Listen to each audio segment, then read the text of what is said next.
aplicado no nosso calendário à escola bíblica dominical. É aqui que aprendemos sobre a palavra de Deus. Para nós é um tesouro muito precioso. E quando baseamos a nossa vida na palavra de Deus, somos verdadeiramente felizes. Tal é a maravilha que ela faz e que a palavra faz no nosso coração. É nela que encontramos a ajuda para diferenciar o que é certo do que é errado. E é nela que aprendemos a viver de forma agradável a Deus. Nele temos uma confiança inigualável que nos dá segurança, alegria e força para enfrentar todos os desafios. Deus é bom e fiel e nunca nos desampara ou abandona àqueles que confiam nele.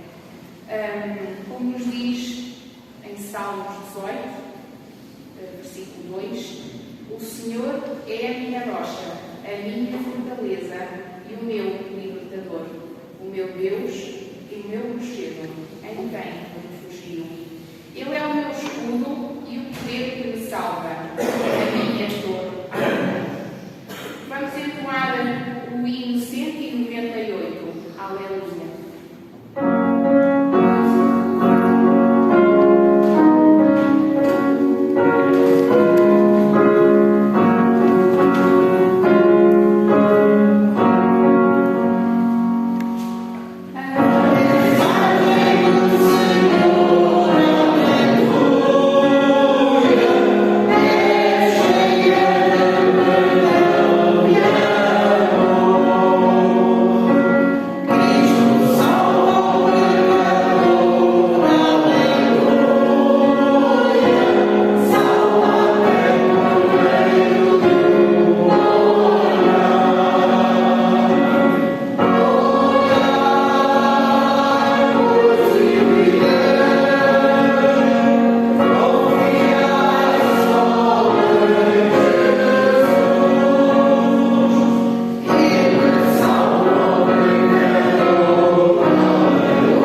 por isso que vamos agora cantar com o hino 354 do cantor cristão, Cada Momento.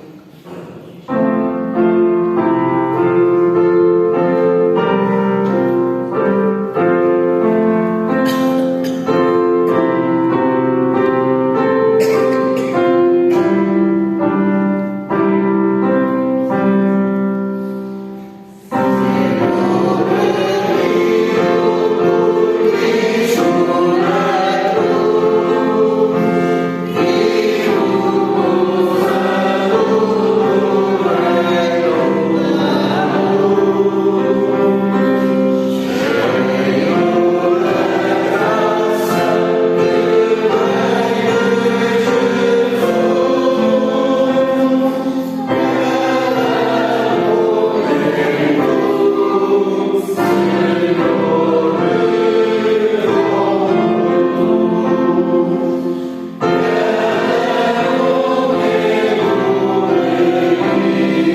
Bom dia, irmãos.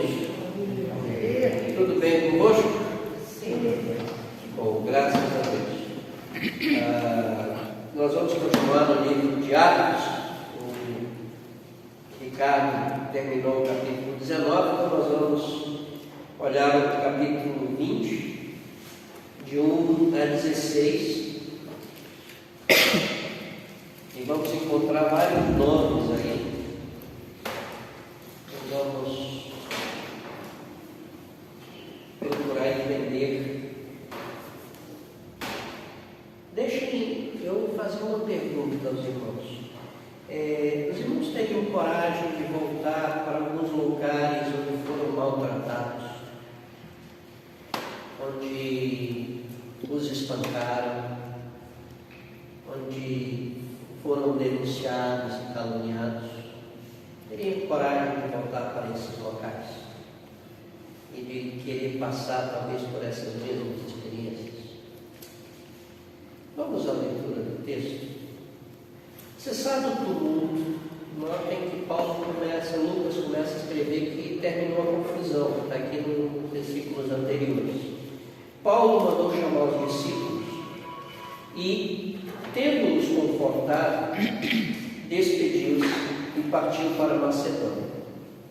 Havendo atravessado aquelas terras, fortalecendo os discípulos com muitas exortações, dirigiu-se para a Grécia, onde se demorou 3 meses, tendo havido uma conspiração por parte dos judeus contra ele. Quando estava para embarcar rumo à Síria, determinou voltar pela Macedônia. Acompanharam-no até a Ásia, Sópater, se alguém quer ter filho, olha que nome bonito, de Pérea, filho de Pirro, Aristarco e Segundo, de Tessalônica, Gaio, de Derbe, e Timóteo, bem como Tíquico e Trófimo, outro nome bonito, da Ásia.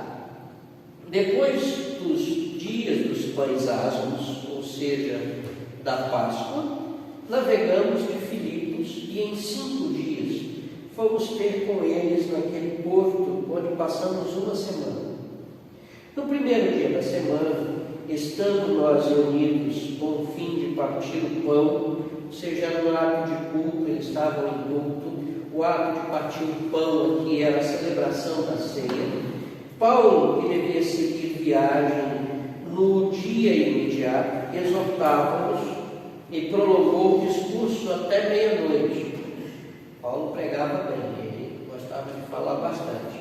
Havia muitas lâmpadas no cenáculo onde estávamos reunidos. Um jovem chamado Eutico, que estava sentado na janela, adormecendo profundamente durante o prolongado discurso de Paulo, tem cuidado de dizer que Paulo falava muito, vencido pelo sono, caiu do 3º andar abaixo e foi levantado morto. Não foi ele que se levantou, foram os outros que levantaram também. Descendo, porém, Paulo inclinou-se sobre ele, abraçando-o, disse: não vos perturbeis que a vida nele está. Subindo de novo, partiu o pão e comeu, e ainda lhes falou largamente até o romper da alva, e assim partiu. Então conduziram vivo o rapaz e sentiram-se grandemente confortados. Nós, agora Lucas se inclui, porém, prosseguindo, embarcamos e navegamos para Assos, onde devíamos receber Paulo, porque assim nos fora determinado, devendo ele ir por terra. Quando se reuniu conosco em Assos, recebemos-o a bordo e fomos a Mitilene. Dali, navegando, no dia seguinte, passamos defronte de Quios, não é Quiaios, aqui na Figueira da Foz. No dia imediato, tocamos em Samos e um dia depois chegamos a Mileto.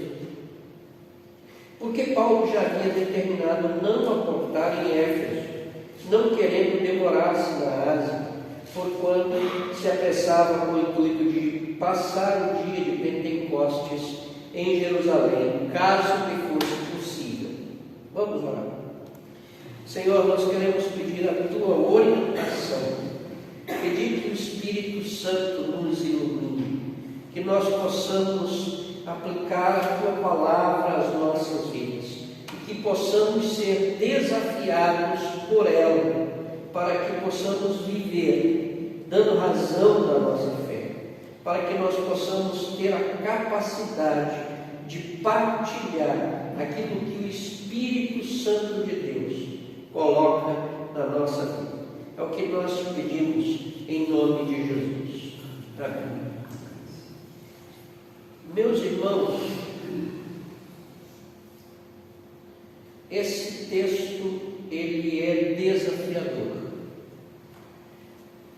É uma palavra de encorajamento. Quero trazer uma palavra de encorajamento baseada nesse texto. Paulo vai regressar às cidades pelas quais ele tinha pregado, onde ele tinha sido caluniado, onde ele foi torturado. E notem que o próprio texto diz que houve uma conspiração, alguns que quiseram se colocar contra ele. Então ele enfrenta dificuldades, mas ele vai ao encontro das pessoas. Quando eu estava olhando esse texto, eu lembrei de uma canção, que ele vai ao encontro dos seus irmãos, ele é acolhido, ele é amparado. E há uma canção antiga que diz assim: há muito tempo que eu saí de casa, há muito tempo que eu caí na estrada, há muito tempo que eu estou na vida, foi assim que eu quis e assim eu sou feliz, principalmente por poder voltar a todos os lugares onde eu já cheguei, com os lábios de um prato de comida, um abraço amigo, um canto para dormir e sonhar. Essa canção é de Gonzaguinha. Eu acho essa canção belíssima, que a canção chama-se Caminhos do Coração. E notem, ele fala de regressar, e é isso que Paulo vai fazer. Ele vai regressar, vai ser acolhido pelos seus irmãos, ele vai ter um local onde dormir, vai ter um local onde partilhar, porque ele quis assim, desse jeito ele era feliz, porque ele estava dentro da vontade de Deus. Mas ele passou pelas dificuldades, ele enfrentou problemas. Nós passamos por dificuldades, nós enfrentamos problemas, e às vezes para nós é muito difícil regressarmos aos lugares onde passamos e fomos tratados de forma cruel, e nós generalizamos e achamos que todos fizeram isso, quando não é verdade. Então, quais são as lições que nós podemos aprender com esse texto? Eu quero encorajá-los. Primeiro, dizendo: não se deixe amargurar pelas experiências negativas do passado.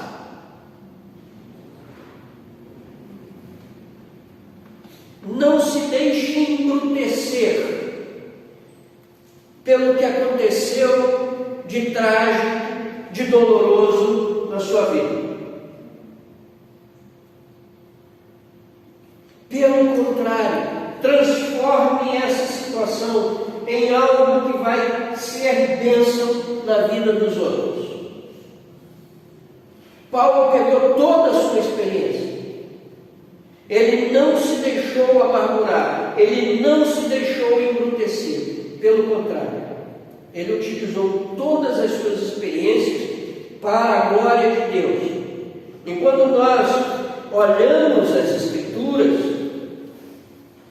ele, quando escreve a sua belíssima carta aos Efésios, ele vai dizer assim: irai-vos e não pequeis, não ponha o sol sobre a vossa ira, não deis lugar ao diabo.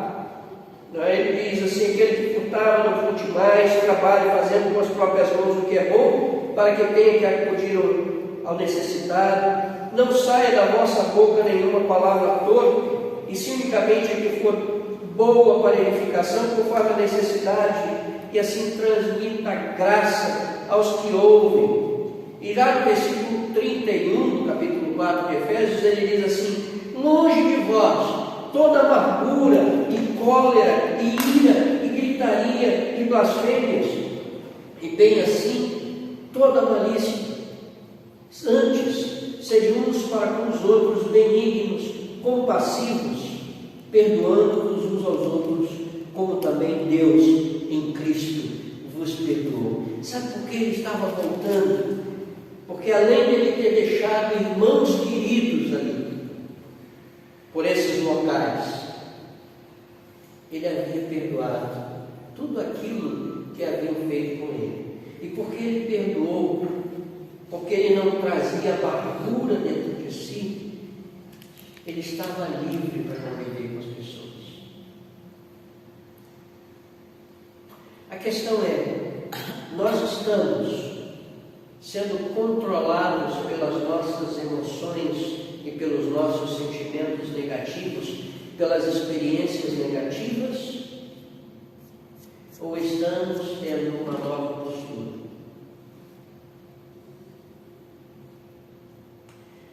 Pergunta é o que aconteceu. Eu não posso mudar o passado, mas o que eu posso fazer daqui para frente?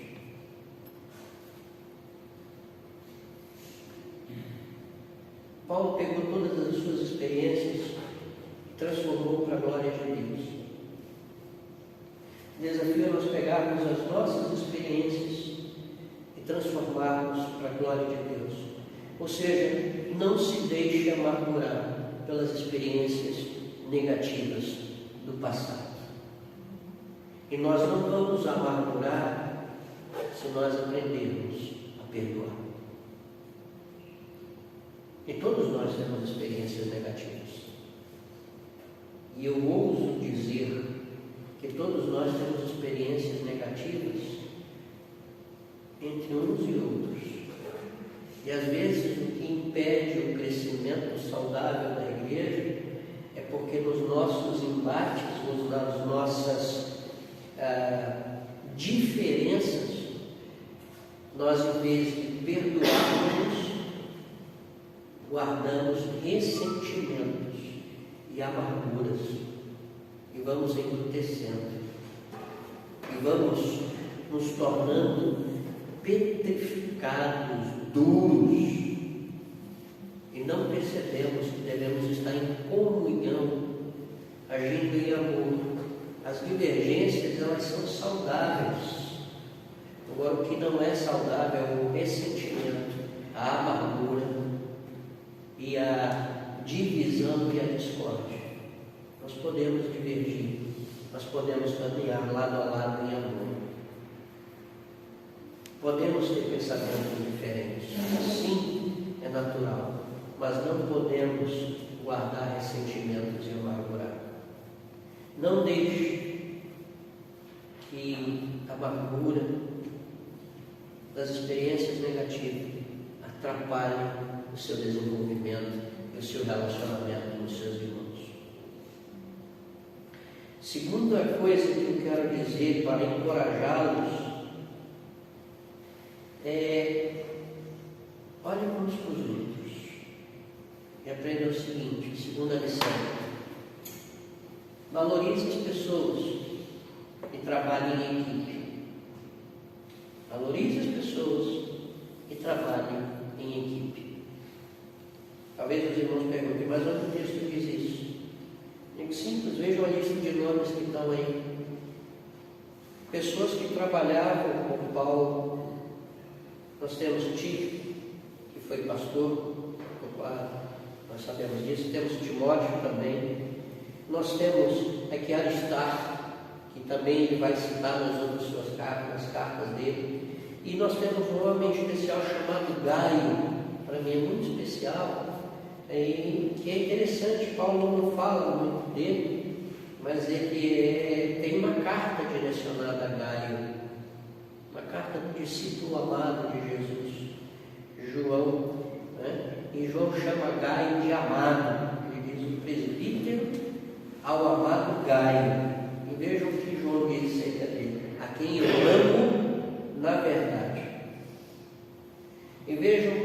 João diz sobre esse Gaio: amado, procedes fielmente naquilo que praticas para com os irmãos, e isso fazes mesmo quando são estrangeiros, os quais perante a igreja deram testemunho do teu amor.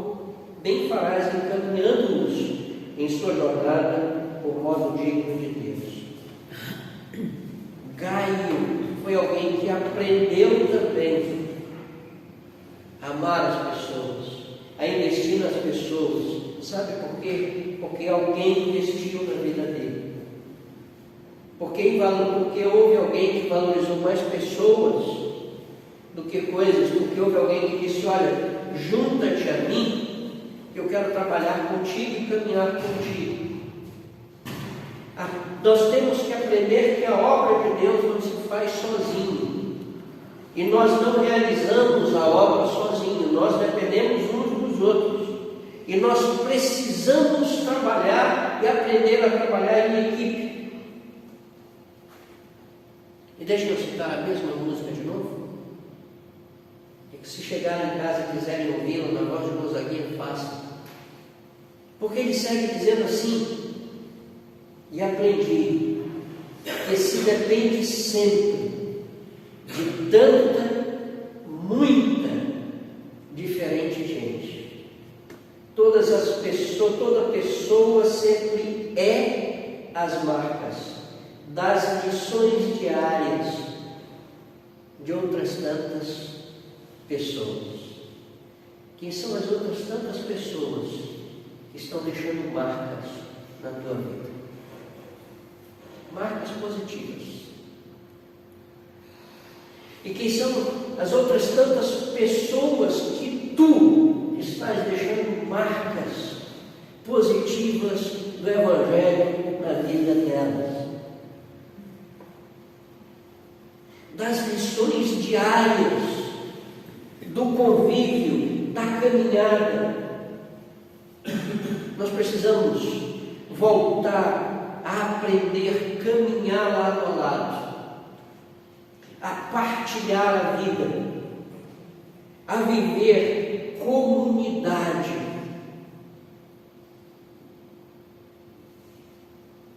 A ser comunidade, a ter tudo em comum, a alegrarmos conjuntamente, mas também entristecermos conjuntamente, porque se um se alegra, todos se alegram, mas se um sofre, todos sofrem. Nós somos um corpo, e nós precisamos, com esse corpo, olhar e vermos que somos diferentes. Temos gostos diferentes. Tem pessoal que é do Benfica, está feliz toda a vida. Já os esportistas estão um pouco tristes. Os sportinguistas ganharam, estão felizes. Mas não é o futebol que vai nos dividir. São gostos, são diferenças. Mas nós temos Cristo que nos une. E nós valorizamos pessoas. Nós investimos a nossa vida em pessoas e cuidamos de pessoas e procuramos chamá-las para caminhar conosco lado a lado, partilhando a vida. Paulo foi esse homem que conseguiu expandir o Evangelho, chegando até Roma. Ele só fez isso porque ele trabalhava em equipe. Ele nunca estava sozinho. Mas ele aprendeu isso com um homem chamado José das Consolações, que quando chegou no local, olhou a obra e disse: eu não tenho condições de fazer sozinho, eu preciso de um ajudante, eu vou ali. E disse: Saulo, vem cá, eu preciso de ti. E ele foi trabalhando na vida de Saulo, que veio se chamar Paulo, de tal modo que um dia a igreja estava reunida, orando, e o Espírito Espírito Santo veio e disse assim: olha, eu quero que vocês peguem 2 pessoas aqui da igreja para levar para uma viagem missionária. Aí o pessoal disse: oh, que bom. A Espírito Santo disse: não, eu quero Barnabé e Saulo. Se fosse nos dias atuais, né, o Espírito Santo chegasse e dissesse assim: olha, peguem o pastor, o seminarista e os diáconos que eu estou mandando para uma viagem missionária. Nossa primeira atitude de cara aí, Deus, é isso, e a gente vai ficar como? Não vamos fazer isso não, nós vamos ficar descurados. Mas eles disseram: Senhor, perfeito, essa é a tua vontade. Nós vamos dar o melhor que nós temos para a tua obra. O melhor que eles tinham era aqueles 2 grandes líderes, Barnabé, que estava investindo na vida de Paulo, e vão os 2 trabalhando em equipe. Depois eles se separam, mas notem, Paulo vai construir uma outra rede de amigos, com Silas, com Timóteo, com Tíquico. Barnabé vai chamar Marcos e vai investir na vida de Marcos, que depois vai se unir a Paulo, sempre trabalhando em equipe, sempre investindo em pessoas. O discipulado não se faz em edifício, o discipulado se faz em pessoas. Nós precisamos investir em pessoas. A terceira lição que esse texto me ensina, e eu não vou mais falar da música do Rosaninho, pode estar tranquilo, tá bom? Já fechei aqui o telemóvel. Mas a terceira lição que o texto me ensina é que procure sempre exortar e fortalecer os seus irmãos. Vejam, versículo 1, tendo-os confortado. Esse termo confortado aqui é do consolo, mas também serve como exortação. Versículo 2, fortalecendo os discípulos com muitas exortações. Versículo 12, sentiram-se grandemente confortados. Versículo 7, de imediato exortavam-os.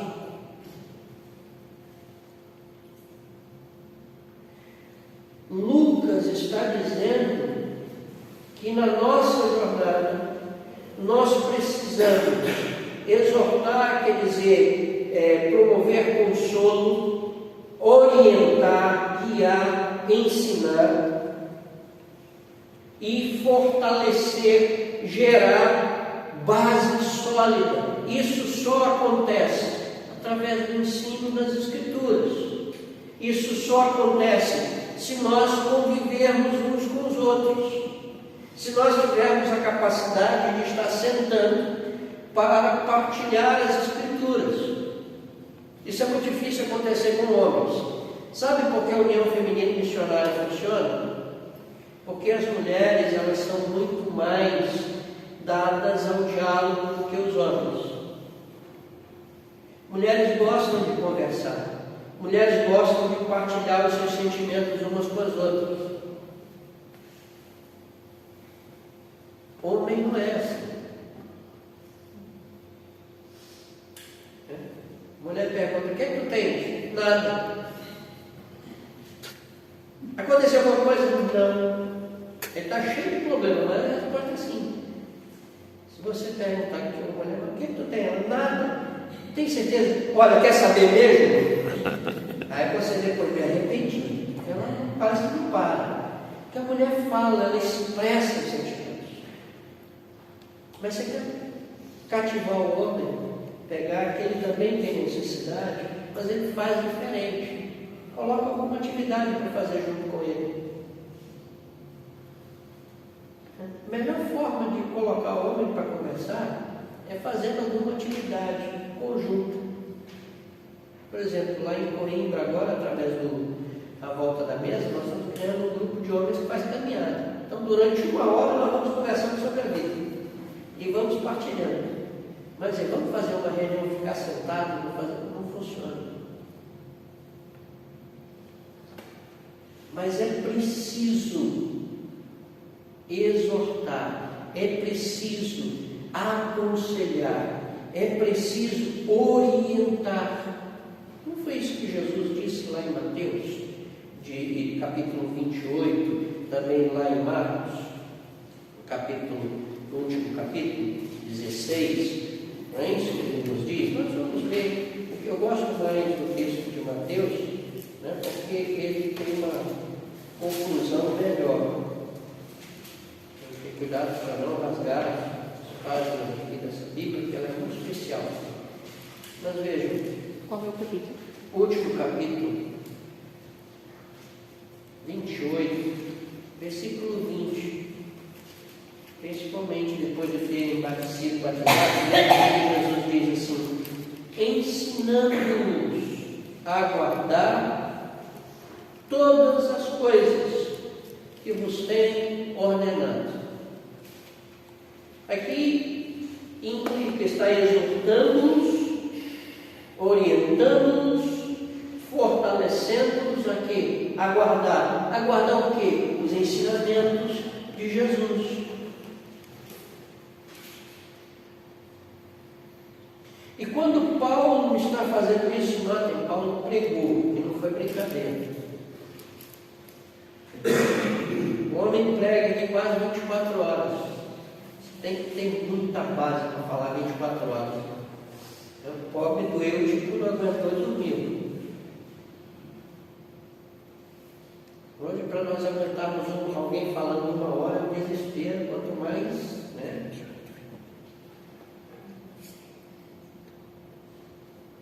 Mas por que ele fez isso? Porque ele estava preocupado com os seus irmãos. Porque ele estava produzindo uma base sólida na vida dos seus irmãos.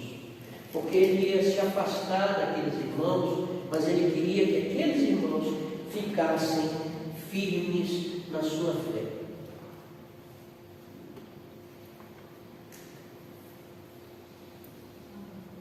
Nós temos investido nos nossos irmãos, nós temos exortado e fortalecido a fé dos nossos irmãos.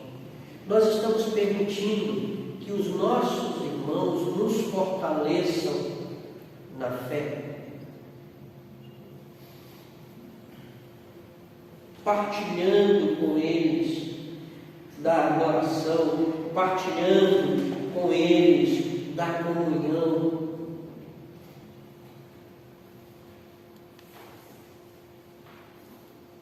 Temos feito isso. Eu quero encorajá-los essa manhã. Encorajá-los. Primeiro, olhar para trás e ver aquilo que os deixou extremamente feridos e que talvez ainda seja bem latente na vida dos irmãos. Mas eu quero desafiá-los a deixar lá atrás, que nós não vamos mudar o passado. Mas também não podemos ficar escravos do passado. Nós temos que viver no presente.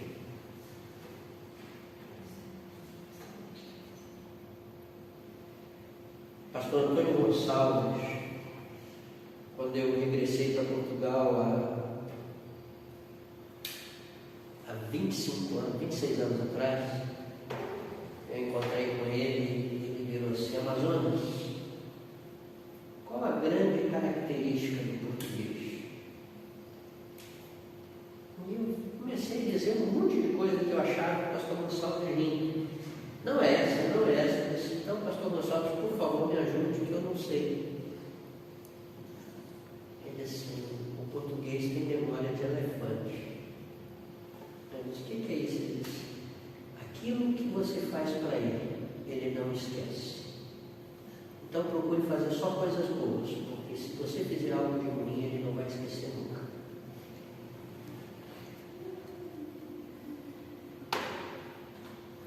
Não esqueça, mas perdoe. Não esqueça, mas não amargue. Não esqueça, mas não se deixe embrutecer. Então quero desafiá-los hoje, nessa manhã, encorajá-los a deixarem as experiências do passado, no passado. Tirem o amargor dessas experiências e coloquem a doçura do Espírito Santo. Eu quero desafiá-los nesta manhã a que olhemos uns para os outros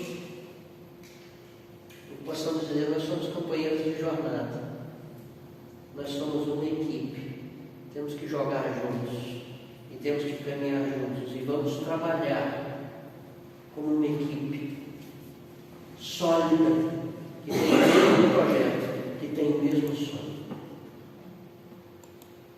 Eu quero encorajá-los hoje a terem uma fé sólida, fortalecendo-nos uns aos outros e exortando-nos uns aos outros na palavra de Deus. Amém? Oremos. Senhor, em nome de Jesus, nós te pedimos, cura as nossas feridas, ajuda-nos a não sermos amargos, ajuda-nos a não alimentarmos as experiências negativas que o perdão joga, que nos libertemos do passado, que a doçura do Espírito Santo venha sobre nós, que nós possamos valorizar pessoas, que nós possamos ser um corpo coeso, trabalhando pela causa do Evangelho, como uma equipe, dependendo uns dos outros, que nós possamos exortar-nos, que nós possamos fortalecer-nos mutuamente em prol da causa do Evangelho, que aprendamos que dependemos uns dos outros, que somos codependentes, e que teu amor, a tua graça e a comunhão que vem de ti, Senhor, esteja com esta igreja, esteja com o teu povo espalhado na face da terra, hoje e sempre. Amém.